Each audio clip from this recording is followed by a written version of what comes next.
Welcome to ચેતુસ kitchen. આજે આપણે બનાવીશું કાઠિયાવાડી ઢોકળીનું શાક અને ભાત। આખી ડીશ બનાવશું જે કાઠિયાવાડીની ઘરે બનતી ઢોકળીનું શાક, ભાત અને રોટલી બનાવવાના છીએ।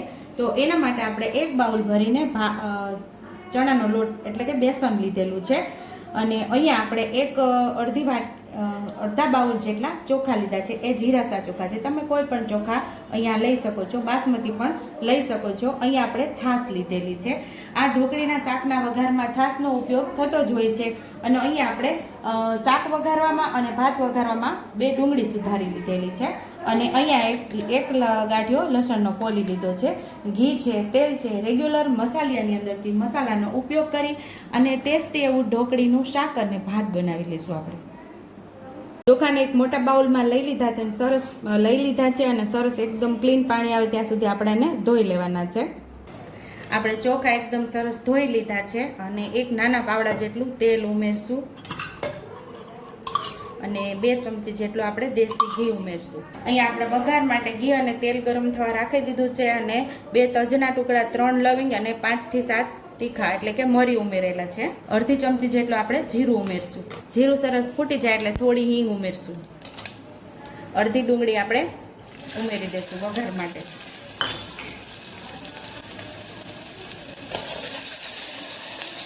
સરસ આપણે ડુંગળીને સાતડી લેવાની છે અને આટલી હળદર ઉમેરી દઈશું। 5 ચમચીથી થોડી વધારે હળદર ઉમેરી અને સરસ સાતડી લેશું।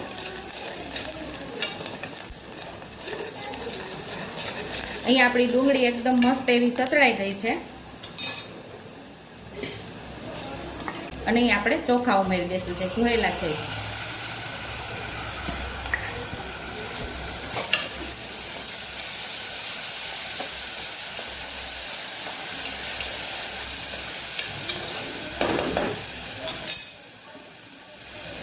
જે બાઉલની અંદર આપણે ચોખા લીધા એ 1.5 બાઉલ જેટલું આપણે અહીંયા પાણી ઉમેરશું, કારણ કે આ ચોખા જૂના છે એટલે એમાં પાણી થોડું વધારે જોઈએ છે। બાકી જો નવા ચોખા હોય તો 1.25 બાઉલ જેટલું પાણી ઉમેરશો તો પણ મસ્ત એવા આપણા ચોખા પાકી જશે। સ્વાદ મુજબ આપણે મીઠું ઉમેરશું। કુકર બંધ કરી અને મીડિયમ ગેસ ઉપર 4 સીટી લઈ લેશું અને અહીંયા આમાં ઢોકળી બનાવવા માટે આપણે આંધણ મૂકવાનું છે। તો 1 ગ્લાસ પાણી અને અડધા ગ્લાસ જેટલું આપણે છાશ ઉમેરવાની છે। એની અંદર આપણે 5 ચમચી જેટલી હળદર, 5 ચમચીથી થોડી વધારે લાલ મરચું પાવડર, ધાણા જીરું, ચપટી હિંગ અને સ્વાદ મુજબ આપણે મીઠું ઉમેરી દઈશું અને આ આંધણને આપણે એકદમ સરસ ઉકળવા દેવાનું છે। આપણે વેલણ ઢોકળી બનાવવાની છે। 1 પાવડા જેટલું તેલ ઉમેરશું। અહીંયા આપણું આંધણ એકદમ સરસ ઉકળી ગયું છે તો હવે આપણે થોડો લોટ ઉમેરતા જઈશું અને ગેસ ધીમો કરી દઈશું અને વેલણથી હલાવતા જઈશું આપણે અને સરસ આપણે ઢોકળી તૈયાર કરી લેવાની છે। એકદમ હલાવી લેવાનું આપણે, સતત આપણે આવી રીતે હલાવતું રહેવાનું છે એટલે આપણી ઢોકળી મસ્ત એવી પાકી જાય। અને તમને જરા એવું ઢીલું લાગે તો તમારે 1 ચમચી લોટ ઉમેરી અને આવી રીતે સરસ હલાવતું રહેવાનું એટલે ગાંઠા પણ નહીં પડે અને મસ્ત એવી ઢોકળી જેવી અત્યારે આપણી તૈયાર થઈ છે એવી તમારી પણ થશે। આ ટ્રેડિશનલ રીતે ઢોકળીનું શાક આપણે બનાવીએ છીએ। આ મારા દાદીમાં, મારા મમ્મી, મારા નાનીમાં બધા આ જ રીતે બનાવતા અને મારા ઘરની આ પરંપરાનું આ ઢોકળીનું શાક છે। અહીંયા આપણી ઢોકળી એકદમ સરસ રેડી થઈ ગઈ છે અને થાળીની અંદર મેં તેલ લગાવીને રાખી દીધું છે અને થાળીમાં આપણે આ ઢોકળીને ઢાળી દેવાની છે એટલે કે પાથરી દેવાની છે।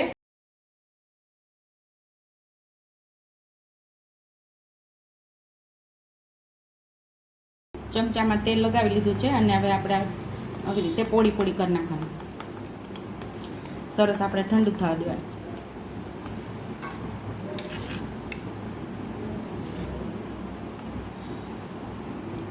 થોડુંક ઠંડુ થાય તેલવાળા હાથ કરીને તમે આવી રીતે પોળું કરી શકો છો।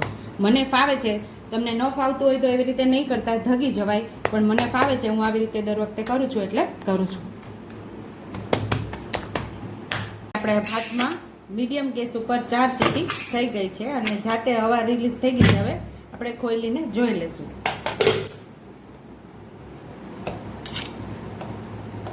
તો મસ્ત એવો ભાત આપણો સરસ ચડી ગયો છે. તો ભાતને આપણે સાઈડ ઉપર રાખી દઈશું. આ ઢોકળી જેવા તપેલીની અંદર બનાવેલી એ આપણે કાઢી લીધી અને જે થોડી ઢોકળી બચેલી હોય એની અંદર આપણે એક વાટકી જેટલી છાશ ઉમેરીને એને પલળવા દેવાની અને આજે આપણે વઘારમાં ઉમેરવાની છે છાશ. અહીંયા આપણી ઢોકળી ઠંડી થાય છે ત્યાં સુધીમાં આપણે એક ગાંઠિયો જે લસણ ફોલેલો એને આપણે ખાંડી લેવાનું છે. ચપટી મીઠું નાખી અને સરસ ખાંડી લેવાનું છે.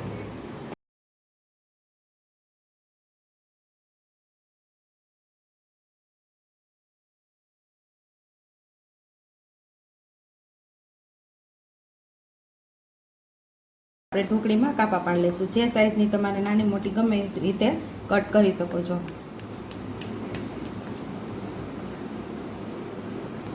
હવે આપણે ઢોકળીને કટ કરી લેવાની છે.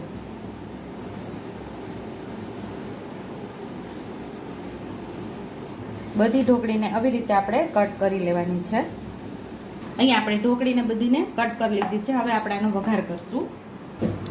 જે ખાંડણીની અંદર આપણે લસણવાળી ચટણી તૈયાર કરેલી એની અંદર 2 થી 3 ચમચી પાણી ઉમેરી અને લસણવાળી ચટણીને કાલવી લેવાની છે.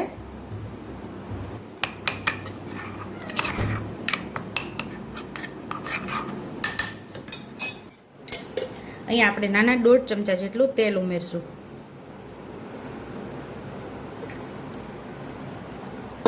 તો અહીંયા આપણું તેલ ગરમ થઈ ગયું છે. તો 2 તજના ટુકડા, 3 થી 4 લવિંગ ને 4 થી 5 આખા મરી અને 3 આપણે ચક્રી ફૂલના 3 પાંખડી ઉમેરશું. એ થઈ જાય એટલે આપણે ડુંગળીથી સાતળી લેશું. ડુંગળી ઉમેરીને સાતળી લેવાનું છે.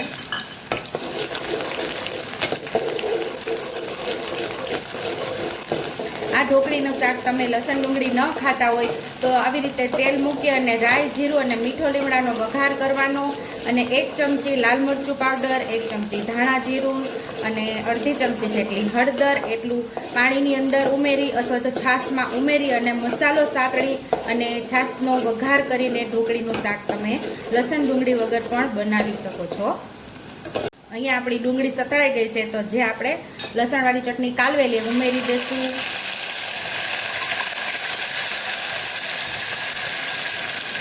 અડધી ચમચી જેટલી હળદર, 1 ચમચી જેટલું ધાણા જીરું.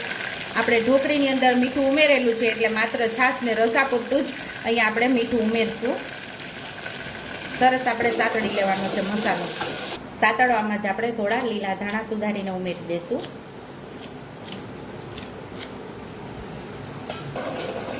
અહીંયા આપણો મસાલો પરફેક્ટ એવો મસ્ત સતળાઈ ગયો છે. તો આપણે બધી ઢોકળી એની અંદર ઉમેરી દેવાની છે. પહેલાં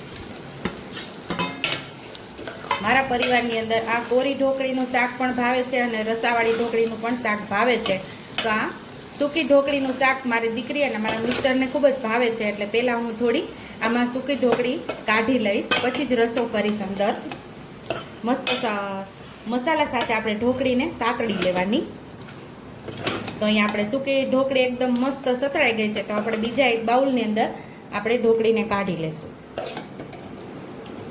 આપણી ઢોકળી સરસ એવી સતળાઈ પણ ગઈ છે અને આપણે જે તપેલીની અંદર ઢોકળી બનાવેલી એની અંદર જે નીચે થોડું ઢોકળીનું બેટર ચોંટ્યું હોય એ આપણે આની અંદર એકદમ સરસ મિક્સ કરી અને આમાં છાશ ઉમેરી દેવાની છે. અને પાછું 1 વાટકી જેટલું પાણી, 1 વાટકી છાશ અને 1 વાટકી પાણી ઉમેરશું. અહીંયા આપણી છાશ થોડી ખાટી છે એટલે 1 વાટકી છાશ અને 1 વાટકી પાણી ઉમેરેલું છે. મોડી છાશ હોય તો તમે 2 વાટકી છાશ ઉમેરો તો પણ ચાલશે. તો અહીંયા આપણું શાક તૈયાર થઈ ગયું છે તો શાકને આપણે એક સાઈડ રાખી અને હવે આપણે રોટલી તૈયાર કરી લઈશું. અહીંયા આપણે રોટલીનો લોટ બંધાઈ ગયો છે. મસ્ત એવો આવો રોટલીનો લોટ બાંધવાનો હોય છે. રોટલીનો લોટ તો લગભગ બધા વ્યુઅર્સને આવડતું જ હશે, પણ જો કોઈ વ્યુઅર્સને રોટલીનો લોટ બાંધતા ના આવડતું હોય તો મને કમેન્ટ બોક્સમાં કમેન્ટ કરજો. હું ફરીવાર રોટલીનો લોટ કઈ રીતે પરફેક્ટ બાંધો અને સરસ ફૂલકા રોટલી આપણી તૈયાર થાય એવો હું તમને નેક્સ્ટ ટાઈમ આપણે રેસીપી મૂકશું. પણ મેં અગાઉ પણ મૂકેલી છે એટલે આજે મેં આ લોટ કઈ રીતે બાંધો એ બતાવેલ નથી. અવળું નાનું આપણે લૂ લેશું અને એને સરસ આવી રીતે 2 હાથ વડે દબાવી અને સરસ ગોળ ચપટું કરી અને વેલણથી આપણે સરસ રોટલી તૈયાર કરી લેશું.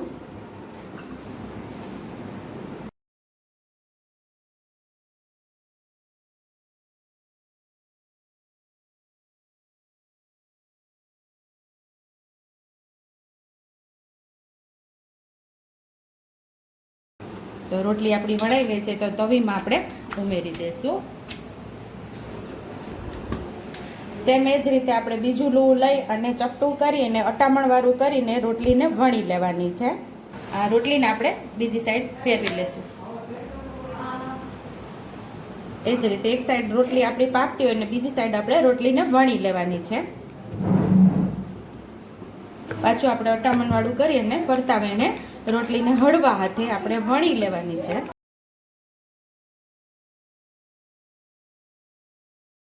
તો મસ્ત એવી આપણી ફુલકા રોટલી.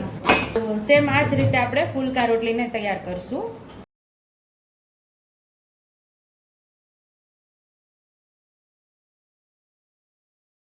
તો ઘી